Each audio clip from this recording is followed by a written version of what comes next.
Fala comigo, craque, rapaziada, tranquilidade, vamos que vamos. Falar de seleção brasileira. Seleção brasileira que perdeu mais um jogo, né? Para a Colômbia dessa vez. Como eu já disse em alguns vídeos atrás, essa seleção vem colocando recordes atrás de recordes, mas só recorde negativo. Já perdeu pela primeira vez para uma seleção africana, que foi o Camarões. Depois perdeu para Senegal. E agora, pela primeira vez, perde duas partidas em sequência eliminatórias da Copa. Ou seja, tá tudo acontecendo com essa geração aí. E realmente esses jogadores são tão bons assim quanto aparenta. Minha opinião é que são, sim.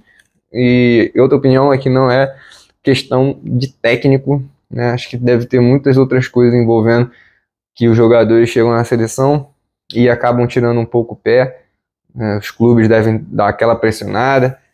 Mas eu não estou aqui para falar sobre isso. Vamos falar aqui sobre o jogo, vamos falar sobre a escalação, sobre as substituições, o que eu vi de ponto positivo, o que eu achei ponto negativo, tá? No trabalho do Diniz, que eu sou muito fã, inclusive, diga-se de passagem. Vamos lá. O Fernando Diniz começou com aquela formação que a gente já esperava, né? Emerson Royal pela direita, o goleiro era o Alisson, na zaga Marquinhos e Gabriel Magalhães, e o Renan Lodge pela esquerda, o André, Bruno Guimarães, Rodrigo, Rafinha pela esquerda, Vinícius Júnior pela direita, Rafinha pela direita, Vinícius Júnior pela esquerda, e o Martinelli como atacante. Não foi bem isso que a gente viu. O Rodrigo, né? Muita gente está falando aí que o Brasil jogou em 4-2-4 e não sei o quê, porque as pessoas estão se apegando à posição do jogador e não à função que ele vai exercer dentro do campo. Eu vi uma postagem assim, porque o Fernando Diniz convocou um meia, Rodrigo, e jogou como ponta direita. Cara, ele não jogou como ponta direita, ele jogou como camisa 10. Ele flutuava em campo. Ele ora estava pela esquerda, ora estava pela direita. Assim, ele é um atacante, mas as características dele como jogador de futebol permitem que ele jogue como um camisa 10, como joga como um camisa 9. Ele tem essa flexibilidade. Ele pode jogar como um ponta direita, pode jogar como um 10, pode jogar como um 9. Ele é um excelente jogador. Eu acho que o problema do Brasil não foi meio de campo. Muita gente falou que o Brasil não tinha meio de campo, o Brasil não tinha meio de campo.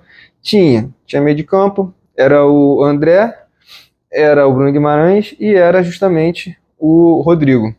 A grande diferença que eu vejo é que no Fluminense, o Fernando Diniz ele tem jogadores que se esforçam muito na defesa, jogadores de ataque que se esforçam muito na defesa, que é o caso do Keno e o Arias. Quando o John Kennedy joga e fica aquele 4-4-2, o John Kennedy volta para marcar, deixa o Cano mais à frente com o Ganso, solta um pouco mais o Ganso dessa função de marcação, que é o que o Vinícius Júnior não tem e o Rafinha também não. Pelo menos até ontem a gente não via o Rafinha e o Vinícius Júnior sendo dois jogadores que voltem muito para marcar. E ontem até fizeram isso bastante. E fizeram bem. O Vinícius Júnior até se machucar, inclusive. Voltando ao assunto, até a lesão do Vinícius Júnior, o Brasil estava muito bem, muito superior. O Vinícius Júnior estava flutuando bastante, fora por dentro, ou por fora. Estava conseguindo se conectar bem com o Martinelli. Martinelli é outro jogador que eu acho muito bem, vai muito bem mesmo. Tanto como ponta esquerda, como extremo na esquerda, como um jogador mais móvel ali pelo meio, pode ajudar, né, essa marcação, essa construção. Mas ontem essa função ficou mais pro Rodrigo. O Bruno Guimarães, cara, que eu acho que ele pode dar um pouquinho mais. Ele ainda na seleção não demonstrou o jogador que ele é. Pelo menos nos clubes, onde eu vejo os jogos que ele faz, ele pode muito mais. Mas assim, no trabalho do Diniz, cara, a gente pôde ver muita coisa positiva ontem. O Brasil na construção de saída de bola, tirando algumas vezes o Gabriel Magalhães, cara, que ele errou muito na saída de bola. Ele refutava muito no passe, não sabia se dava ou se não dava. Acabou perdendo algumas vezes a bola ali. O Emerson Royal e o Renan Lodge foram os piores do jogo. Para mim, o Emerson Royal foi o pior. Perdeu muita bola ali na lateral, deu muito passe errado, vacilou bastante, tomou o gol nas costas, vacilou no primeiro gol, que não chegou na marcação, deixou o jogador cruzar sozinho. No segundo gol, quem deixou o James Rodrigues cruzar sozinho foi o Renan Lodge, ou seja, os dois laterais, para mim, foram os maiores problemas da seleção ontem e não o meio de campo. Mas voltando ao assunto da saída de bola, o Brasil, quando saía e a Colômbia tentava apertar, o Brasil conseguia sair fácil e achava o André, achava o Bruno Guimarães sozinho, e o Brasil conseguia chegar com muita facilidade no ataque. Então, o Rodrigo carregando essa bola também muitas vezes e achando passes muito bons, achando passes que deixavam os jogadores com possibilidade de um contra um. O Gabriel Martinelli teve essa possibilidade algumas vezes, o Rafinha teve essa possibilidade algumas vezes.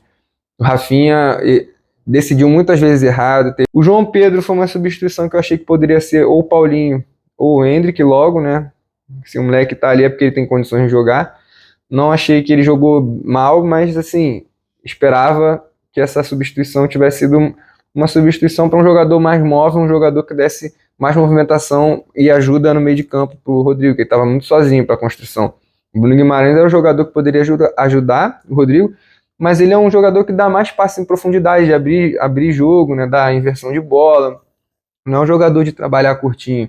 Um jogador que poderia ter feito essa função e não estar convocado é o Paquetá, que é um jogador que preenche o espaço do meio de campo inteiro. Ele faz tanto o ataque quanto a defesa, ajudando na marcação e ajuda também na construção. Mas vamos falar com o que a gente tem. Quando o Brasil sofreu o gol de empate, eu imaginei que o Diniz pudesse fazer uma alteração logo, colocar o PP no lugar do Emerson Royal e colocava o André no lugar do Gabriel Magalhães, que estava muito mal na saída de bola. Ele até colocou o André no lugar do Gabriel Magalhães, que é uma coisa que ele faz com frequência no Fluminense. Ele colocou o PP no lugar do Renan Lodge e o PP foi jogar na lateral esquerda. Ele aqui no Porto ele joga como lateral direito. Aí tá a grande diferença. Eu acho ainda que o grande problema da seleção foi a saída do Rodrigo, que ele era o único jogador que no meio de campo conseguia construir, que ele conseguia distribuir, que ele conseguia segurar a bola, pensar jogo. Com a saída dele, e eu vi uma entrevista do Fernando Diniz falando que não foi a saída do Rodrigo que permitiu que o Brasil tomasse 2 gols, e eu discordo. Com a saída do Rodrigo, o jogo ficou muito mais bate e volta, não tinha um jogador que segurava a bola ali no meio. O Brasil, por várias vezes, tomou bola nas costas com o Luiz Dias, tanto pela direita quanto pela esquerda. Repito, o pior setor da seleção brasileira, ontem e há algum tempo, vem sendo a lateral, e ontem foi a lateral, porque o Luiz Dias teve todo o espaço do mundo, e depois, com essa saída do Rodrigo, como o Brasil não segurava tanto a bola, teve que ficar correndo atrás da bola. A bola acabou ficando nos pés da Colômbia, que tinha 2 jogadores para segurar ali a bola no meio de campo, que era o Rames Rodrigues e o Castanho, né? Depois, ainda, o treinador da Colômbia meteu no jogo o Richard Rios, que é mais um jogador de meio de campo. O Castanho saiu e entrou um jogador que tem características também de meio de campo. Ou seja, o Brasil ficou sem meio de campo, aí nesse momento foi um problema não ter meio de campo. E a Colômbia lotou o meio de campo e o ataque, e deixou o Luiz Dias com toda a possibilidade. Inclusive ele foi o jogador que mais finalizou, foram 10 finalizações certas no gol. E cara, ele é um jogador diferente, o Luiz Dias joga muita bola, eu já vi ele jogar aqui no Porto, pessoalmente, no estádio. É um jogador muito rápido, marca muito, defende, ataca. Ele é um jogador que vai e volta no campo, ele é incansável, ou seja, ele se doa muito para a equipe. E teve muito espaço. Teve uma jogada que ele ganhou do Renan Lodge, mas de longe, na velocidade. E se não fosse o André, a Colômbia já tinha empatado o jogo naquele momento ali. E se fosse o Casemiro, ele não conseguiria tirar aquela bola, não ia recuperar aquela bola ali com o Luiz Dias. O André deu uma movimentação muito melhor do que o Casemiro. Espero que ele se mantenha. Acho que não vai, mas espero que ele se mantenha como titular, para dar essa dinâmica de jogo, né? Até porque ele tem um entendimento maior do que o Casemiro, do que o Fernando Diniz quer, e o Casemiro não tem se movimentado muito no jogo. Já vimos diversos vídeos do Casemiro aí circulando na internet, ele parado enquanto a bola circulava. Essa saída do Rodrigo realmente custou, talvez, a virada da Colômbia. Entendo que as jogadas nas costas dos jogadores que o Brasil levou não tem nada a ver com o Rodrigo, mas a saída dele permite que a Colômbia tenha mais tempo de posse, consiga trabalhar mais a bola na zona de ataque. E o Brasil não teve esse trabalho, era só transição, e as chances que teve não aproveitou. O resultado foi um resultado até surpreendente, 2-1 para a Colômbia. Não acho que o trabalho está todo jogado para o lixo, até porque ontem a gente viu, como eu já falei antes, várias vezes o Brasil, na saída de bola, quando a Colômbia tentava pressionar, o Brasil saía jogando rápido, encontrava sempre um jogador ali solto no meio. Foi o Gabriel Martinelli, foi o Bruno Guimarães, foi o André. Ou seja, o Brasil está encaixando esse modo de início de jogar. Os jogadores têm que entender isso mais rápido, porque o próprio Diniz falou que não é um trabalho muito difícil, não leva muito tempo para se entender e tudo mais, etc, etc. E esses jogadores que estão aí, cara, já são rodados, apesar de serem novos, eles já, pô, estão na Europa há algum tempo, são treinados por mais diversos tipos de treinadores. Então eles têm que entender o método de um treinador, cara, de trabalhar e tem que fazer isso acontecer. Eles têm qualidade. Não é possível que os jogadores do Fluminense tenham mais qualidade no passe, tenham mais qualidade numa recepção de bola do que os jogadores de seleção, né? Então traz jogadores do Fluminense e bota para jogar. É simples. E não é o caso, porque esses jogadores têm muita qualidade e acho que podem dar mais do que estão dando. Vamos esperar o jogo contra a Argentina agora. Vai ser um jogo complicado, estou um pouco apreensivo. O Vinícius Júnior não vai jogar.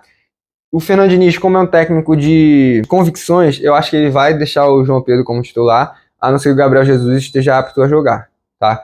Pode ser que ele surpreenda, venha com o Hendrick, com o Paulinho, mas enfim, é uma incógnita de fato, não vamos tentar aqui prever o futuro, é só a minha opinião. Eu iria, tá? Se o Gabriel Jesus não tivesse, eu iria com o Paulinho ou com o Hendrick, para dar movimentação, e abria o Martinelli pela esquerda, tá bom? Valeu, craque, muito obrigado pela moral, deixe seu like, se inscreva, comenta, compartilhe, tamo junto, até a próxima.